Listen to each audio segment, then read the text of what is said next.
My name is Derek, good friend with Nick and Luke and their beautiful brides, and now Nick's little son. Great to be here with you guys, and I'm honored to be with you on this Wednesday night, and love the opportunity to hear about your stories and to hear about your journey of faith, and I just want to encourage you and contribute to that. I got a couple of images. Let me start out with this. One I'm going to kind of really land on, but I think my first image kind of gets into it, okay? So I'm from Boise Bible College right now. I serve there as the president. I've done some teaching there. But I grew up in Illinois, and when I was your age in Illinois, I was a soccer maniac. And we had a coach on one of my soccer teams that played Division I soccer. He was a tremendous soccer player, ended up being a guy who played pro soccer for a while. Anytime that we scrimmaged as a soccer team, and Coach Steve would scrimmage with us, that was always a treat. He was amazing. Actually, what upped the treat was when he was on my team. You know what I mean? But not just that we would win, but that the coach who would guide me and instruct me and model things to me was actually one I could do things with, and we would collaborate in certain plays. So similarly, here's the second idea, that we have an author in our life. One's a sports image, one's a reading image. We have an author. He's sort of the authority of the universe, the one who started it all, the one who wants to be on your team and wants you to be on his team. He's got great authority, like a coach, but he's the maker, almost like a king, who made everything, started everything, and can call the shots and has the authority in his hand. The one of the universe with all majesty and mercy wants to be near you and with you. He made you. Now he wants to be on the team with you, and you be on his team with him. In your mother's womb, he wove you and designed you, shaped you, intimately aware of you, each of you. He knows your Enneagram number inside and out because he made that. He knows your personality. He knows the passions and the dreams that you each have because he instilled those ideas into you. So let me illustrate it this way, okay? If we have this big story idea, the big story of the maker, the head coach, the author, the one who authored everything, he's the one who's like a good king, a good ruler. He's the one who expressed this in the Bible. Our Bible has a macro story, but the next slide is, in this macro story are two other stories. We call it sort of the Old Testament, the law of Moses, and the New Testament, the law of grace and the Messiah. And the head coach, the author, was authoring this, superseding this, and we see the old and the new in our Bible. But there's actually some stories beneath this. There's actually 39 stories in the old part and 27 stories in the new part. You know where I'm going with this, don't you? In our Bibles are there all these sub-stories beneath the macro author's story.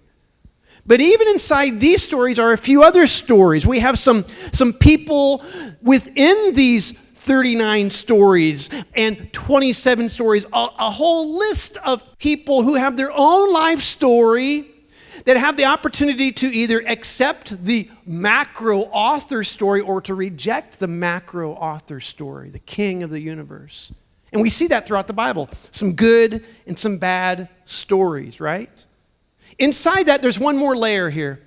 One more layer. Some of these stories within the scriptures actually became influential for the church. Really influencing. Their story was submitted to the author, and the author took their story and shaped it and edited it and framed it up in a way that influenced the church. What I'd like to do tonight is to think about one of those stories. The author has authority over this. He doesn't want to crash the party without you inviting him in, though. The head coach won't come and be on your team unless you say, hey, I want you to be on my squad. He wants you to invite him in. The author will wait until you say. The head coach will wait until you say, I want you to be in it with me. You authored my story, but I want you to be in. Until then, he'll just kind of wait on the sidelines and just wait. until we allow him to be in. But we have to align ourselves with him and to really submit to him. And when we do, what happens is he takes over the authority that he's actually dreaming of for you. No longer you calling the shots, but now he's the head coach. Now he's truly the author of your life. And so you write this story together. You're not alone in this life journey that you're on.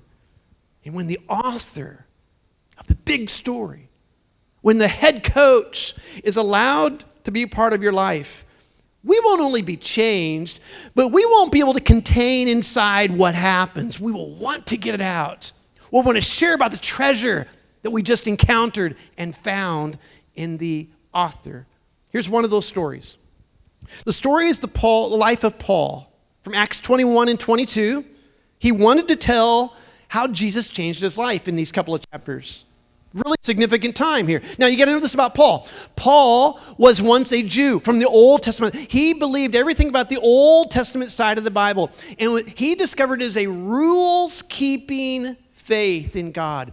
But then he was encountering Jesus, the author. And when he encountered Jesus, everything changed. At one time, he discovered that the Jewish faith was actually more rules-oriented than blood of Jesus oriented, and grace and mercy.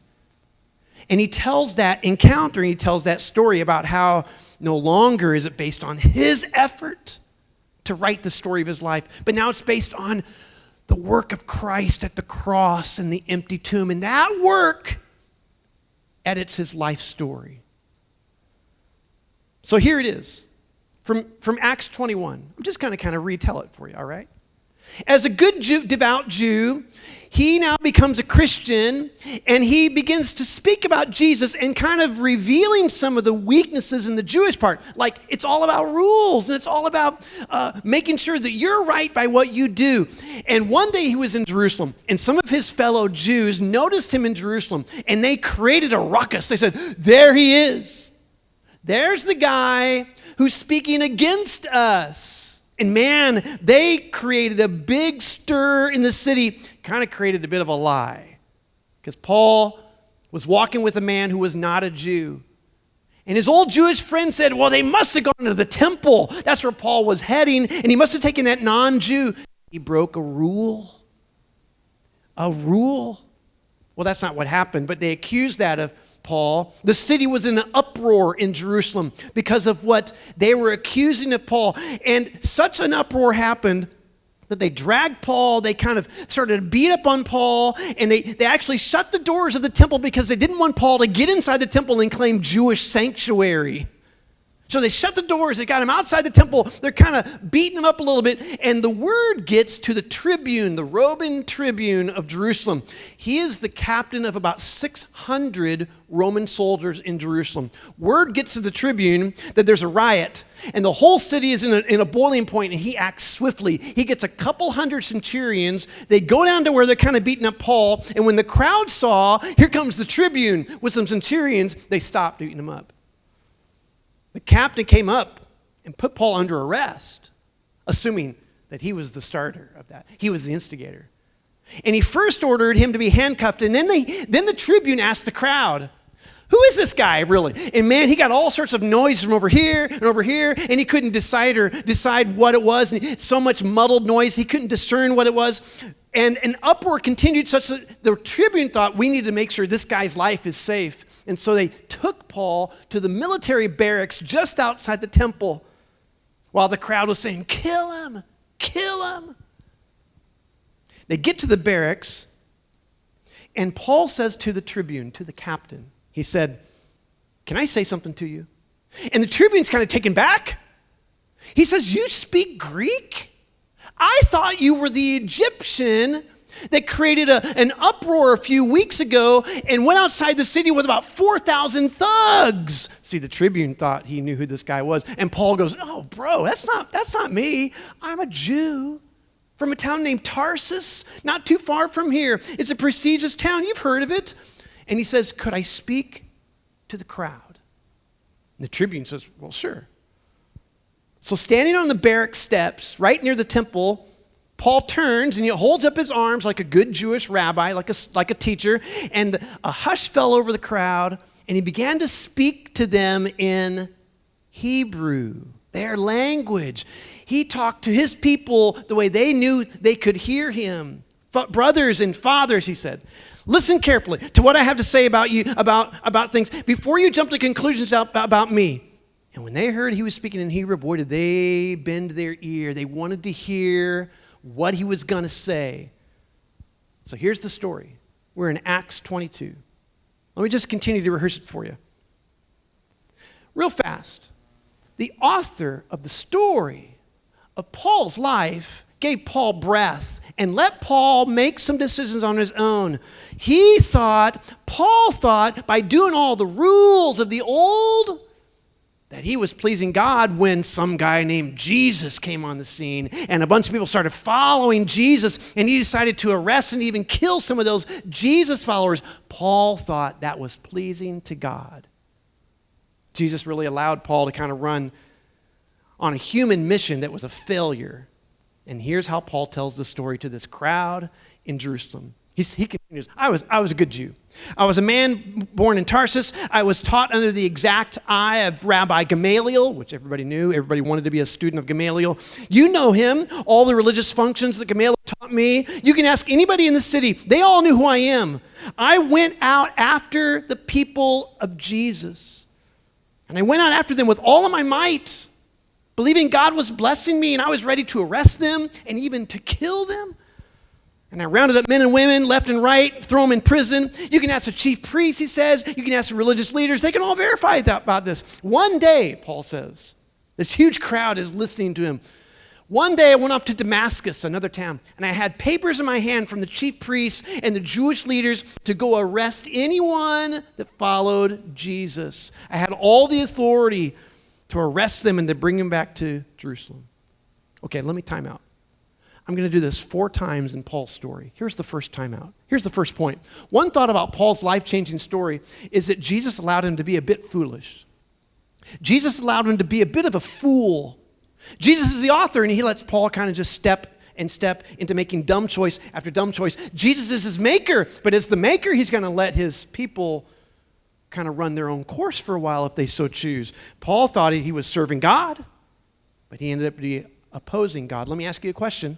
For your story, have you ever been to a spot where you've been making some foolish choices and God was letting you? That Jesus was actually letting you be the Lord of your life? He wasn't on your side.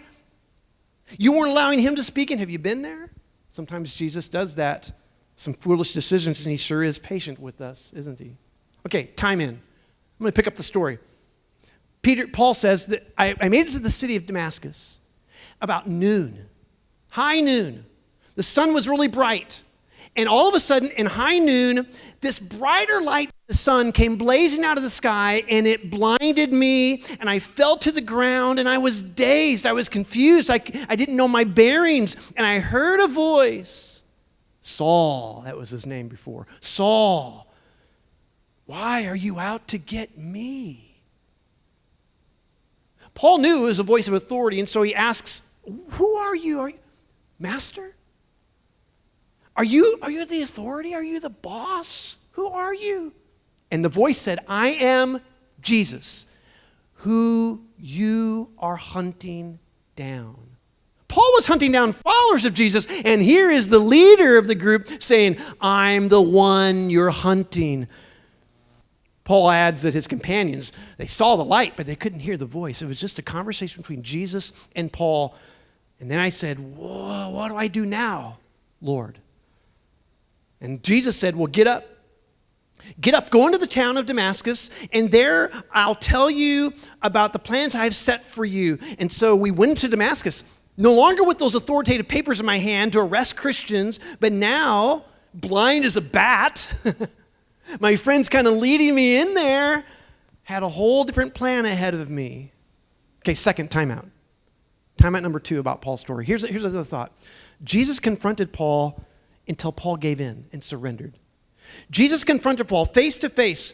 The encounter with Paul was nose to nose, very personal right there. When the coach of life confronts you, I'll tell you what, give in. Give in. Wave the white flag and surrender.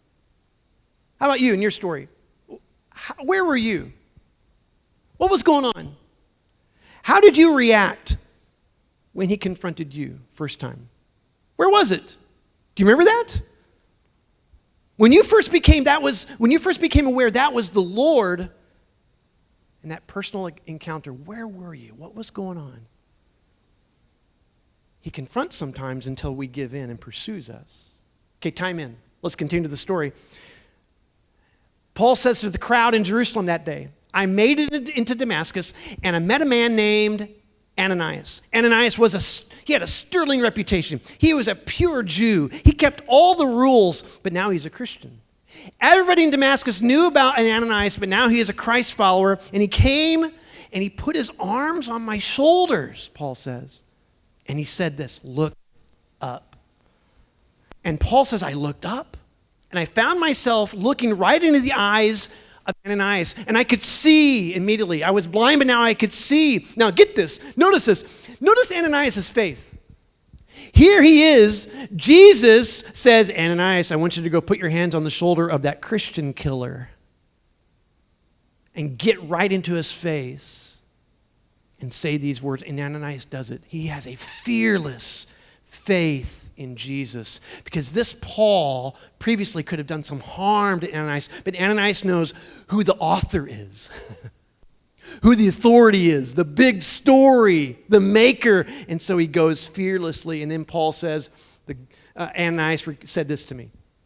Ananias said to Paul, the God of my ancestors has handpicked you, Paul, for a special assignment, and now you're here and I'm going to brief you on that. You actually have seen the righteous one. And you've heard his voice. That's really rare, Paul. Nobody gets that privilege. Very few do. And now, because of that, you're going to be a key witness. You're going to tell your story about how you met him and what you've seen and what you've heard. So what are you waiting for, Paul? Get up, man, and get baptized and scrub away all those ugly sins on your life, because you're not on God's side, but now you are. You can see, get personally acquainted with him in a new way, Paul. Okay, interruption 3. Here's another part about Paul's story. Jesus used brave allies to help Paul. Brave allies. Paul was helped by a very faithful, obedient, fearless, risking, courageous man. Let me ask you about your story. Who did Jesus use? Who was courageous? Who might have said a really stinging statement that you needed, but they took the bold step to say it, maybe fearing you might not be friends with them anymore? Who was the one that Jesus used in a brave way to help open your eyes? He does provide the right people at the right time to help us, to model for us courageous faith. Okay, time in. We're almost done. Paul went through kind of a death and a burial and a resurrection. Paul went through sort of a death to himself and a burial in a way and a resurrection. When he was baptized, he was reborn in a way and went away with this reconnection with Jesus, and he was prepared for God. And a few years happened. Paul was encountering God afresh, a few years. And then he said to the crowd in Jerusalem, what Ananias said came true when I came back to the temple. I came back to the temple a few years later, and I got lost in the presence of God, almost like an act of worship. And he says, I saw him again. I saw the author. I saw Jesus again, the righteous one, and I heard him again. And he said, hurry up, Paul, get out of here as quick as you can. None of these Jews in Jerusalem are going to accept what you say about me. And Paul, old habits kind of hard to die here, he objects to the Lord. He goes, oh, Jesus, wait a second. I'm a perfect guy for these people. I mean, they know my story. Who else has better credentials than me? They all know how obsessed I was to go out and to arrest Christians, and they all know that I was beating them up and throwing them in jail. In fact, they all know that when Stephen was stoned to death, I was the one holding his cloaks, or the cloaks of those throwing stones. They all know my story. What a great way to persuade them. I'm the most qualified. And Jesus said this, pretty much, shut up, Paul. I'm the author. Don't argue with me.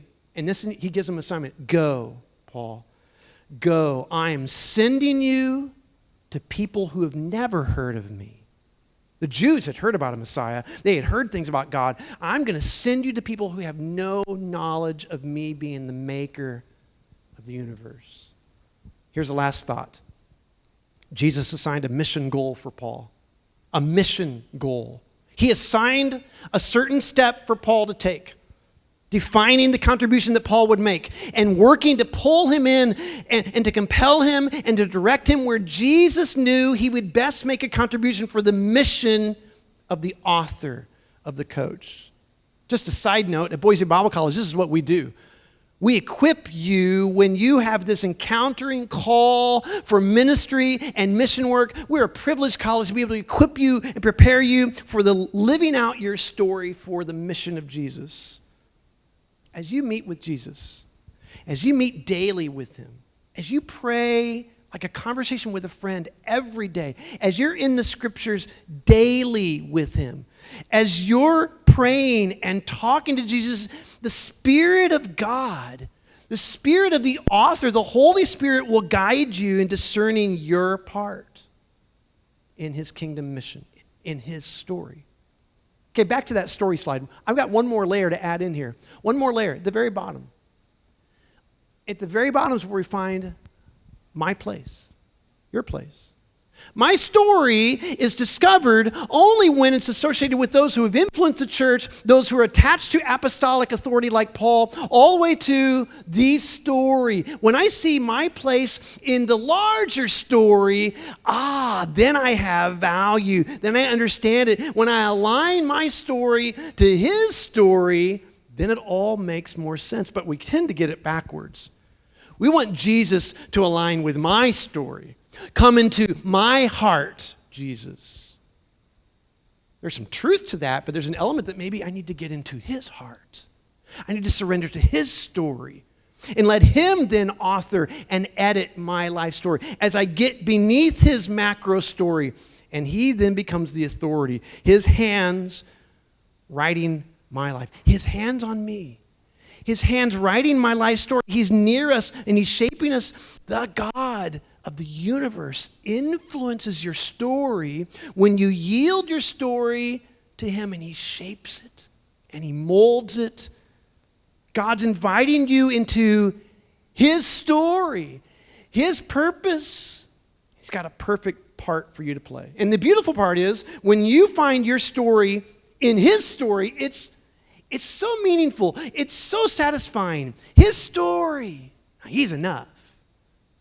When I don't feel like my story is worth much, his story brings value to my story. And here's why. Here's the big thought for where I'm going, and we're going to wrap this up real soon. Because Jesus' story is above all the stories, my life story finds worth in his story.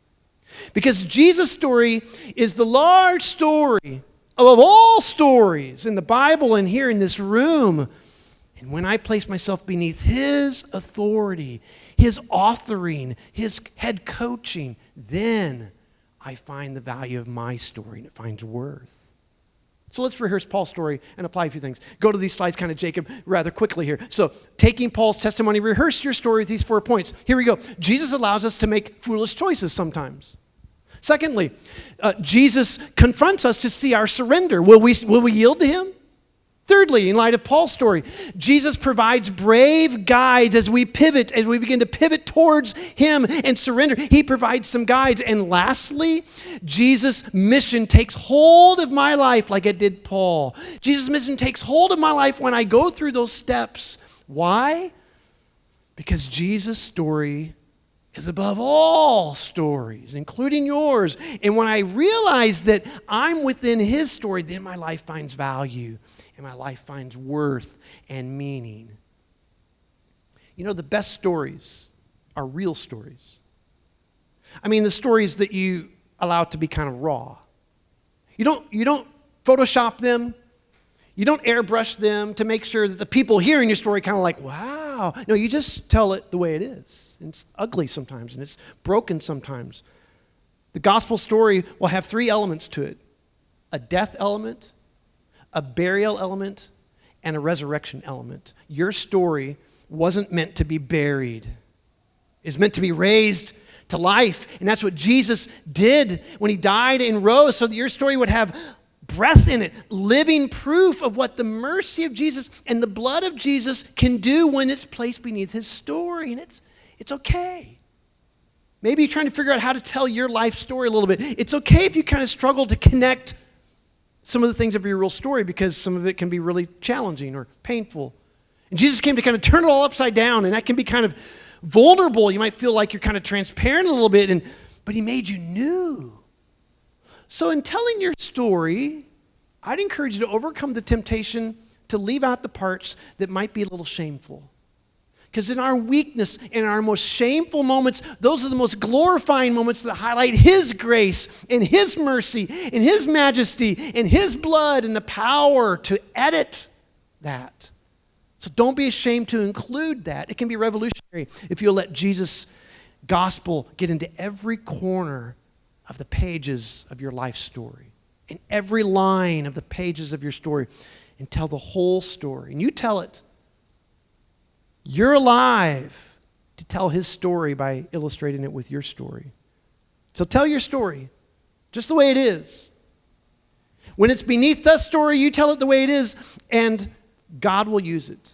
God will use your life story as you verbalize it, as you testify to what his power did to your life. Your life is not inferior to anybody else. Your life story is not less than anybody else. Tell how the author is rewriting your story, using you for his glory. You tell of his story by illustrating it of the brokenness of your story.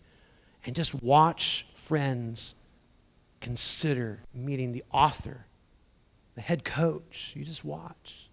He'll work through you. Well, I know we're going to have a moment here where you might be able to share your story in front of the group, but I want to pray with you about how you're processing the value of your story. So would you bow with me for just a moment as we talk to our author, our coach? Thanks.